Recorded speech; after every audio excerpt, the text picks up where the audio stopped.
बिस्मिल्लाहिर्रहमानिर्रहीम। आप देख रहे हैं मेरा यूट्यूब चैनल और फेसबुक पे लीगल लीगल्स। बात करेंगे कंसर्न महबूबिया के मुकदमे के हवाले से। शाहिद हुसैन साहब हमारे साथ होंगे। 2-3 चीज़ें हैं जो शाहिद साहब से कन्फर्म करनी है। एक तो 10 दिसंबर को जब आप लोगों ने वो सारी खबरें सुनी जिसमें मुल्ज़मान की तरफ से अदालत के ऊपर अदम एतमाद और कई लोगों ने वकला साहबान के ऊपर भी इल्ज़ामात लगाए और उसके साथ-साथ अदालत के अंदर और कई तरह के वाक़यात होने थे कि एक बड़ा जो एक रिलीफ़ मिलने जा रहा था मुद्दई मुकदमा को, जज साहब की मौजूदगी ना होने की वजह से वो भी डिले हुआ। उन सारी चीज़ों की वजह से और उसके बाद जो मुल्ज़मान की तरफ से काम किए जा रहे थे, उसको शायद रिस्पॉन्ड करने के लिए या मुद्दई मुकदमा ने काफ़ी अरसे के बाद अपना स्टांस लोगों के सामने रखने के लिए एक प्रेस कॉन्फ्रेंस कर दी।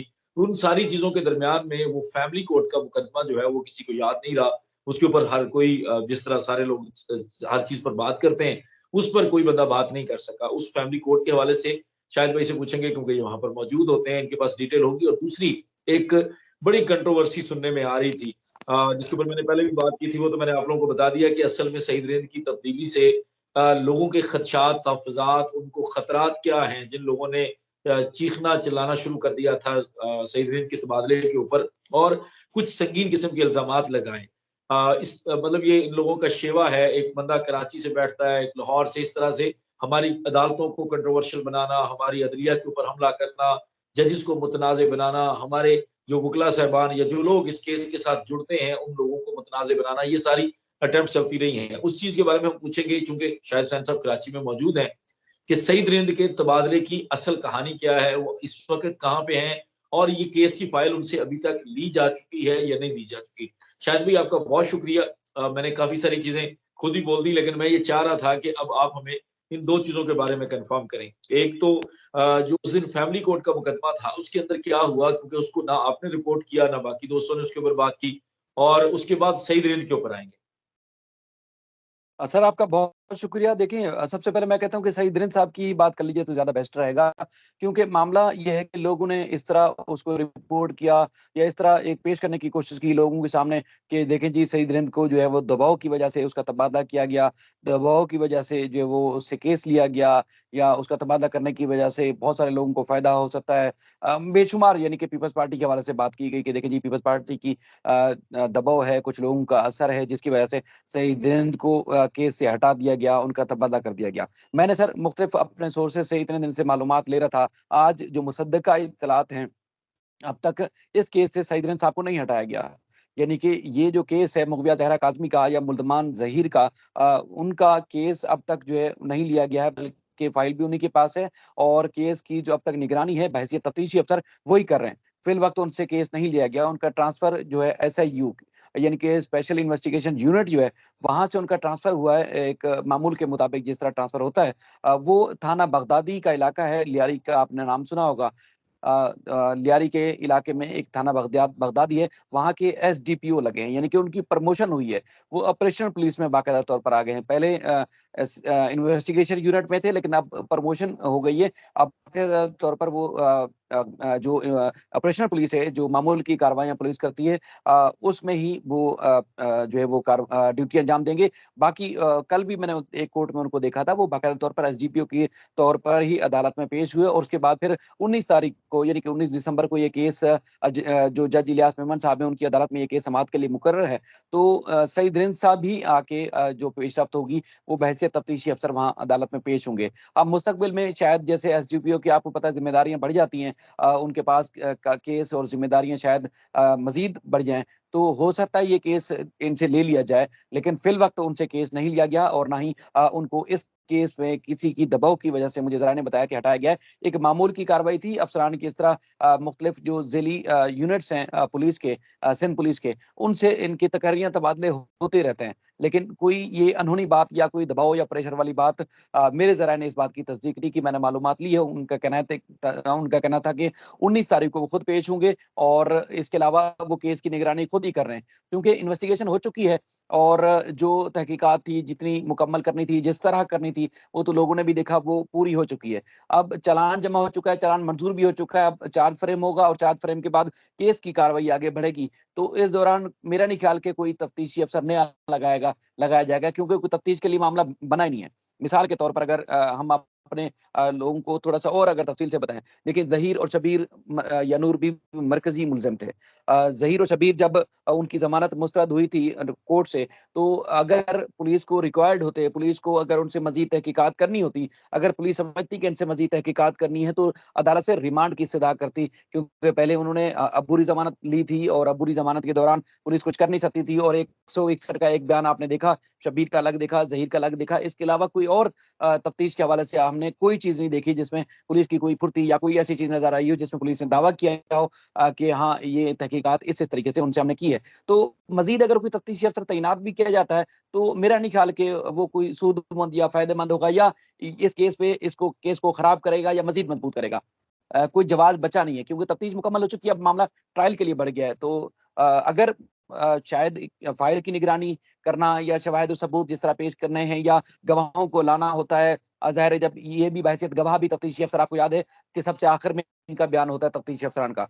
यकीनी तौर पर चूँकि इन्वेस्टिगेशन इन्होंने की है, तो इनका बयान होगा, तो वो आखिर में होगा।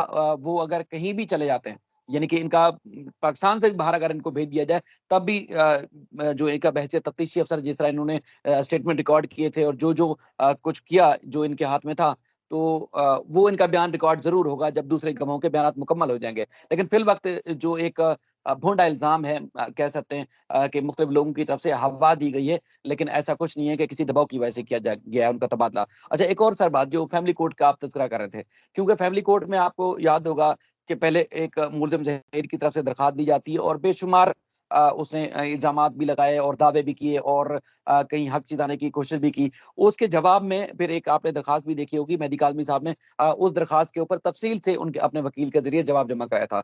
अच्छा, पिछली 1-2 डेट से उन जवाबुल जवाब और एक दरख़्वास्त उसके ऊपर आर्गुमेंट होने थे दोनों साइड्स के, क्योंकि बच्चे की हवालगी का मामला आपको पता है फैमिली कोर्ट में।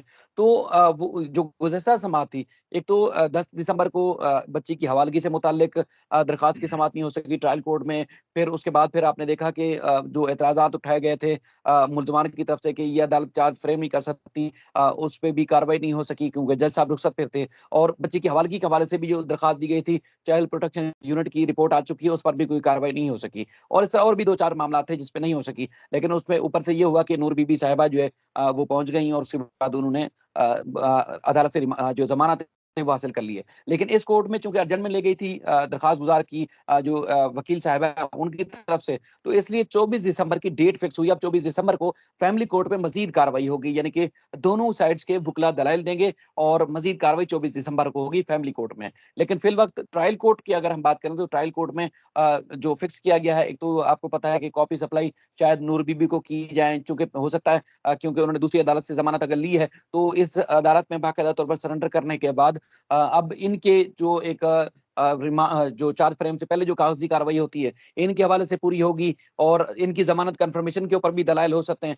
तो मुझे लगता है कि हो सकता है चार्ज 19 से मज़ीद आगे लटक जाए, आगे मज़ीद मौख़र हो जाए। लेकिन नूर बीबी की जो ज़मानत में तौसीक़ या ज़मानत उनकी मुस्तरद होती है या ख़ारिज होती है, तो उस हवाले से आर्गुमेंट होके शायद आगे मामला बढ़े। लेकिन बच्ची के हवाले से जहाँ तक लगता है जो रिपोर्ट्स आ चुकी हैं, उसमें 19 तारीख को इम्कान है कि फैसला हो जाएगा कि बच्ची को जिस तरह चाइल्ड प्रोटेक्शन यूनिट की रिपोर्ट आ गई है, उस पे होगा। अच्छा, इस तरह एक और बात आपको याद होगा हम सेंट चाइल्ड रिस्ट्रेंट मैरेज एक्ट के रूल 19 की बात कर रहे थे।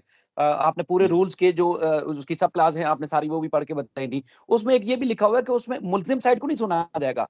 अदालत बरह रास्त जो है वो कार्रवाई कर सकती है, चूँकि बच्ची वो विक्टिम है और मुल्ज़िम उन्हीं के खिलाफ तो केस चल रहा है। तो उस रूल में ये अदालत ने कोई इख्तियार से तजावुज़ नहीं किया, जिस तरह कहा जा रहा है ना कि अदालत ने इख्तियार से तजावुज़ किया और ये हुँ, कहा हुँ। गया कि सेंसिटिव मामला चल रहा है, आप चैम्बर से बाहर चले जाएँ, मुल्ज़िम के वकील को, लेकिन वो इनका वहाँ होना बनता भी नहीं था।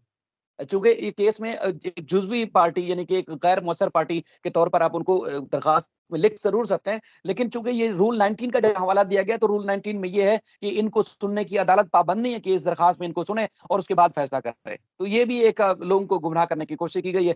अगर रूल 19 और उनकी जो सब क्लॉज़ है, अगर किसी ने सेंट चाइल्ड रिस्ट्रेंट मैरेज एक्ट की नहीं पढ़ी, तो वो भी पढ़ लें, तो उसमें मज़ीद वाज़ेह हो जाएगा। तो उम्मीद है कि ये 19 दिसंबर को जब समाअत होगी, तो चाइल्ड प्रोटेक्शन यूनिट से जो जवाब आ चुका है, एक सील्ड रिपोर्ट है, उसमें जो है वो अदालत में इम्कान है कि फैसला कर सकती है। बाकी बेशुमार सारे देखें गुमराह कुन बातें की जाती हैं, आप भी और हम भी कोशिश कर रहे हैं कि जो व्यूअर्स हैं उन तक भी हकायक पहुंचाएं। और दूसरी बात ये है कि सर जो इस तरह के मामले क्या इख्तियार रखते हैं, यानी कि जिनके हाथ में है कि वो आइन और कानून की रोशनी में जो मुतासरीन है या मुतासरा खानदान है उनको इंसाफ फराहम करें। उनके आगे एहतजाज भी रिकॉर्ड करना है कि देखें जी, आप लोगों की बातें करके या उनकी बातों में आके गुमराहकुन बातों में आके अगर फैसले आप मौखर कर देते हैं या फिर आप दबाव में आके कोई फैसला ले नहीं पाते, तो आप फैसला लें। क्योंकि अब खतूत भी आपके सामने आ चुके हैं, बहुत सारी चीज़ें अब खुल के सामने आ चुकी हैं। कल ये आपने खुद भी रिपोर्ट किया जस्टिस सलाउद्दीन पंवर साहब, चूँकि हालाँकि वो खुद समाज से इनकार कर चुके हैं। हालाँकि जब एक माहौल था, उन्होंने ये बात भी की थी कि अगर अगर माँ-बाप मिल रहे हैं तो मुल्ज़िम को भी मिलने की इजाज़त होनी चाहिए। लेकिन जब उनके सामने मज़ीद हक़ाइक़ रखे गए अदालत में जिब्रान नासिर साहब की तरफ से, तो उन्होंने कहा बिल्कुल अब तो बच्ची को जाना चाहिए, अगर जाना चाहती है तो, ये तो और अच्छी बात है। तो ये चीज़ें अब खुल के सामने आ चुकी हैं, तो अब फैसला साज़ों को और जो बाइख्तियार इदारे हैं, अदालतें हैं, उनको फैसला करना चाहिए सर। बहुत शुक्रिया। तो शायद भाई अगर हम ये कहें कि सईद रिंद साहब पहले से एक ताकतवर पुलिस अफ़सर बन गए हैं तो ये गलत नहीं है।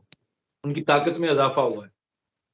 बिल्कुल सर, प्रमोशन हो गई है ना, मतलब एसडीपीओ एक थाने का नहीं है या एक वो नहीं है, पूरा उनके पास एक होल-सोल एक वो है, एक इलाका है पूरा। एक सब डिविजनल अथॉरिटी होती है पूरी वो, जी, जी, जी, और उनके बिल्कुल। अंडर काफ़ी सारे लोग होते हैं और इससे पहले तो वो सिर्फ़ एक डीएसपी के तौर पर और ये केस उनको दिया गया था, क्योंकि वो एक यूनिट के अंदर काम कर रहे थे। अब वो एक आज़ाद अफ़सर है और लोगों को ये पता होना चाहिए कि अब वो बड़े मज़बूत हो गए हैं और शाहिद हुसैन साहब के मुताबिक और जो अभी तक इनके सोर्सेज़ कन्फर्म कर रहे हैं, 19 तारीख को जो रिकॉर्ड लेकर आएँगे वो तफ्तीशी अफ़सर सईद रिंद साहब ही होंगे। बाकी जो भी होगा इंशाअल्लाह ताला 19 तारीख के बाद देखेंगे। शायद भी आपका बहुत शुक्रिया, आपने बड़ा डिटेल्ड बताया लोगों को। उम्मीद है कि लोगों के तमाम अबहाम दूर हो गए होंगे और जितनी गुमराहकुन किस्म की गुफ्तगू लोगों की तरफ से की गई है, उनको भी एक शट अप कॉल चली गई होगी। बहुत शुक्रिया। अस्सलाम वालेकुम।